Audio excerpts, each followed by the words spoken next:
Je suis Étienne, je viens de créer une agence de voyage et donc l'idée c'est de proposer un parcours aujourd'hui dans Rennes pour découvrir les œuvres d'art dans l'espace public.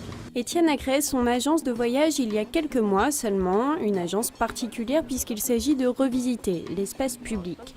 On est bien loin des visites guidées pompeuses. Étienne est un commissaire d'exposition indé, autrement dit un passionné qui a eu la bonne idée. Je m'occupais d'une école d'art plastique en Pays de la Loire et dans le cadre de cette école d'art plastique j'organisais des voyages et j'avais pas le temps d'organiser ces voyages, étant beaucoup pris par d'autres missions.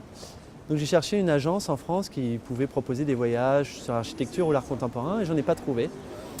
Et vu que la préparation de ces voyages me passionnait, j'ai décidé de me lancer et donc de créer cette agence de voyage qui propose des voyages un peu partout en Europe, dont à Rennes.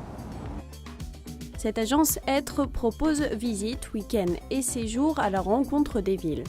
Être, c'est l'idée du seuil. C'est un mot assez ancien qui renvoie au seuil de certaines églises en fait. C'est un terme d'architecture et c'est le seuil d'où on perçoit le bâtiment. C'est ça que ça veut dire le mot être.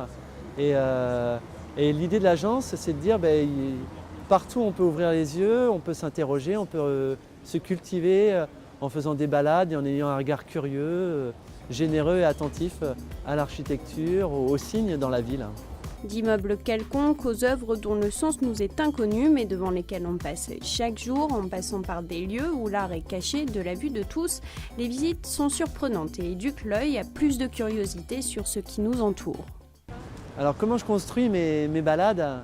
Par exemple en Allemagne, j'ai organisé un voyage cet été, j'ai découvert une passerelle piétonne en baladant sur Google Maps. Je savais qu'il y avait des passerelles piétonnes qui étaient construites.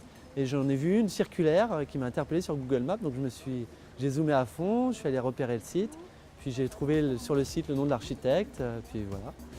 Mais ça se fait en cherchant, en ouvrant l'œil, et puis ça se fait aussi par des conseils d'amis, artistes, architectes, critiques d'art, historiens, qui me disent tiens j'ai vu un truc bizarre, là j'ai vu une forme, j'ai vu voilà, de la curiosité, de l'envie de découvrir.